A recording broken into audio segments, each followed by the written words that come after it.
Hello viewers, हम लोग कर रहे थे complete medieval history for government exams और हम लोग पहले ही एंशिएंट हिस्ट्री और मेडिवल हिस्ट्री के बारे के लेक्चर डाल चुके हैं। और दिल्ली सल्तनत के भी काफ़ी वीडियोस हम लोग पहले ही डाल चुके हैं अपनी चैनल की प्लेलिस्ट में, तो जाइए वहाँ विजिट कर लीजिए। और आज का जो चैप्टर है हमारा वो है लोधी डायनेस्टी, यानी लोधी राजवंश के बारे में हम लोग बात करेंगे। तो जो इनका टाइम पीरियड है वो 1451 से लेकर 1526 तक था। और बस स्टार्ट करते हैं अपना चैप्टर बिना किसी देरी के। तो हम लोग बात कर रहे हैं भारत के अंदर ये पहला अफगानिस्तान का राजवंश था, यानी कि ये लोग कहाँ से आए थे? अफगान थे। अभी तक कहाँ के चल रहे थे? तुर्क के चल रहे थे। अब ये कौन है? अफ़गान है। और हम लोग बात करें ये इन लोग कहाँ रूल कर रहे थे जब सैयद डायनेस्टी भारत पर रूल कर रही थी, तो ये सिरहिंद यानी कि पंजाब वाले एरिया के साइड पे ये लोग वहाँ पे राज कर रहे थे। तो इस डायनेस्टी के अंदर हम लोग मेनली 3 राजाओं के बारे में पढ़ेंगे, जो है हमारे कुछ इस प्रकार हैं। बहलूल लोधी, जिनका टाइम पीरियड 1451 से लेकर 1489 तक था, 79 तक था, सॉरी 89 तक था।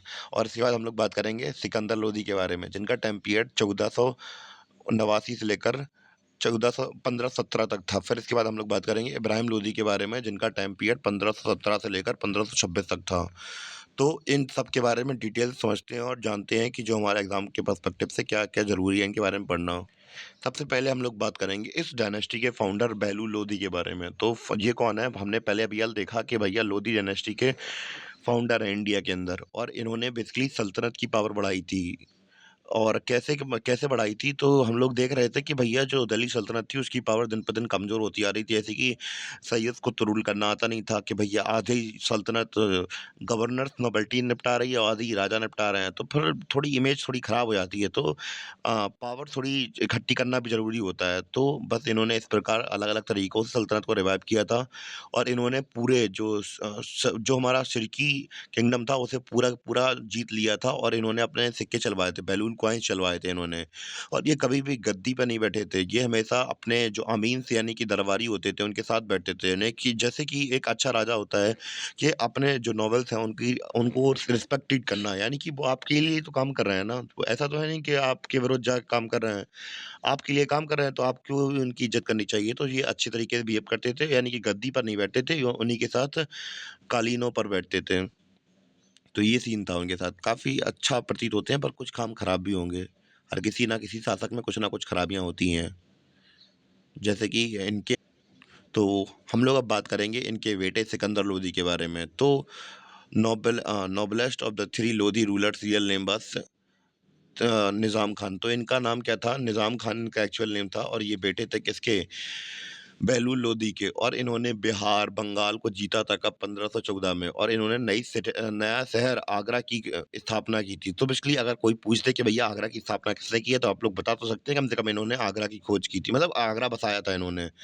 और उसे ही अपना कैपिटल बना ली। जो कि हम लोग बात करेंगे जो बाबर वगैरह आएँगे या फिर दूसरे मुगल्स आएँगे, तो वो भी क्या बनाएँगे? इसी को अपनी कैपिटल वगैरह बनाएँगे। और एक बात खराब थी, मैंने आपको अभी यार बदला, कोई ना कोई कम्युनिटी या सोसाइटी या फिर राजवंश के अंदर कोई ना कोई उपद्रवी होता है। तो भैया ये क्या थे? कट्टरपंथी थे, मुस्लिम कट्टरपंथी थे। इस वजह से इन्होंने टेम्पल्स वगैरह भी तुड़वाए थे। ज्वालामुखी टेम्पल कहाँ पे? नगर कोट में तुड़वाए थे। और इन्होंने आदेश दिया था तुड़वाने का। टेम्पल कहाँ पे? मथुरा में के टेम्पल भी इन्होंने तुड़वा दिए थे। तो कुछ ना कुछ, जैसे कि मैंने बताया कि कहीं न कहीं राजा के अंदर अच्छाइयाँ होती हैं, तो कहीं न कहीं बुराइयाँ भी होती हैं, हर किसी में। और इन्होंने इफ़ेक्टिव तरीके से जुडिशियल सिस्टम और जासूसी प्रणाली का व्यवस्था की थी, मतलब कि कुशल जासूस।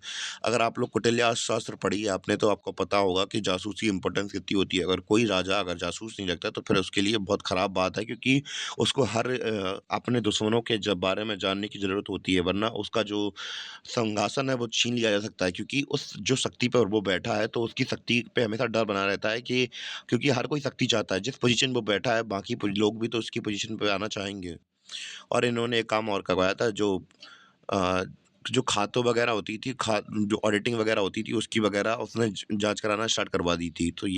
तो ये अच्छे रिफ़ॉर्म थे उसके। और इन्होंने एग्रीकल्चर को भी काफ़ी एनकरेज किया था। और नया मेज़रमेंट सिस्टम निकाला था लैंड को लेकर, जिसका नाम रखा था इन्होंने गज-ए सिकंदरी। तो ये उन्होंने नाम रखा था। तो और ये एक पोएट भी थे, और इन्होंने पर्शियन में कुछ वर्सेस भी लिखी हैं।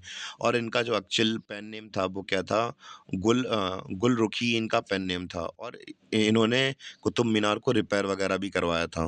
तो ये कुछ इंपॉर्टेंट जानकारी थी सिकंदर लोदी के बारे में। अब हम लोग बात करेंगे इनके बेटे और आखिरी लोदी के बारे में, इब्राहिम लोदी के बारे में।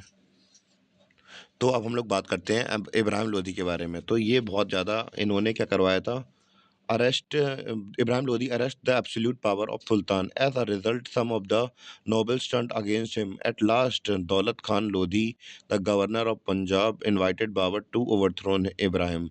तो जैसा कि अगर मैं आपको पहले ही बता दूं कि इनका अंत के बारे पहले मैं स्टार्टिंग करने से पहले इनके अंत के बारे में बता देता हूं कि भैया इनके चाचा जान इनको मरवाने की कोशिश करेंगे। इनके चाचा जान और इनके कुछ गवर्नर्स और जो राणा सांगा होंगे वो इन्हें मरवाने की कोशिश करेंगे और वही बाबर को बुलाएँगे और बाबर इन्हें निपटा देंगे। तो इस प्रकार मुगल एम्पायर की यहाँ पे स्टार्टिंग हो जाएगी। तो ये कुछ इनके बारे में हिस्ट्री वगैरह मैंने आपको पहले ही बता दी। तो और हम लोग बात करें हाँ, इनके बारे में, तो इंट्रोडक्शन स्टार्ट करते हैं। तो भैया ये इन्होंने सारी की सारी पावर अपने पास रख ली, यानी कि और किसी को ज़्यादा पावर दी नहीं, एक्सट्रीम पावर इन्हीं के पास आ गई थी। तो अब भैया इनके सुल्तान इनसे कुछ गुस्सा हो गए, खफ़ा हो गए। उन्होंने कहा, "भैया भैया आप ही सारी पावर रख लो, फिर हमें काहे के लिए रखा है? देखने के लिए रखा है क्या आपने हमें?" तो इस वजह से क्या हुआ कि इनके कुछ गवर्नर्स इनके खिलाफ हो गए, जैसे कि गवर्नर ऑफ पंजाब ने क्या किया, जो कि दौलत खान लोधी थे, उन्होंने इनवाइट किया बाबर को कि भैया इन्हें हटा दो, ज़्यादा खराब कर रहे हैं ये, दिमाग खराब कर रहे हैं। और इन्होंने क्या किया, he captured Gwalior and defeated by Rana Sanga of Mewar. उसने ग्वालियर पर कब्जा कर लिया और मेवाड़ के राणा सांगा को हरा दिया। बस इतना ही था। और इवन कि कहा जाता है कि राणा सांगा ने भी इनवाइट करने में हेल्प की थी बाबर को इंडिया के अंदर कि इन्हें निपटा दिया जाए। और इन्होंने और हम लोग बात करें इन्हें, फिर बाबर जब इंडिया के अंदर आया और इनके ऊपर अटैक किया, और कहा जाता है कि इनकी सेना बहुत बड़ी थी और जो बाबर था उसकी सेना इतनी बड़ी नहीं थी, फिर भी उसने इन्हें हरा दिया असला बारूद यानी गोला बारूद की मदद से। और ये क्या हार गए, ये यहाँ पे दिल्ली सल्तनत को हार गए और यहाँ से दिल्ली सल्तनत की अंत हुई। और जो मुगलिया सल्तनत थी यानी कि मुगलों का राज था वो यहीं से शुरू हो जाएगा। और आज का जो वीडियो था केवल यहीं तक था। और एक बार हम लोग थोड़ा रिवाइज भी कर ले रहे हैं एक बार। सबसे पहले हमने देखा था कि लोधी डायनेस्टी की एस्टेब्लिशमेंट कराई थी बहलूल लोधी ने, और ये पहले अफ़गान ट्राइब मतलब अफ़गान से लोग आए थे जो कि राज कर रहे थे, क्योंकि पहले टर्की राज करते थे। फिर हमने बात की थी बहलूल लोधी के बारे में। बहलूल लोधी फाउंडर थे और इन्होंने दिल्ली सल्तनत की इज़्ज़त बचाई थी और इन्होंने शरीके किंगडम का पूरा कब्ज़ा कर लिया था और बहलूल को आइन चलवाए थे और ये अपने दरबारियों के साथ अच्छा बिहेव करते थे।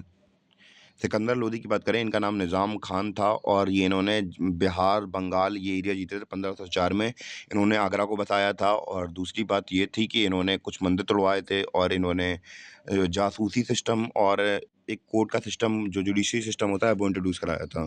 और इन्होंने एग्रीकल्चर को लेकर भी काफ़ी मेज़रमेंट वगैरह किए थे और ये कविताएँ वगैरह भी लिखते थे और कुतुब मीनार भी रिपेयर कराई थी इन्होंने।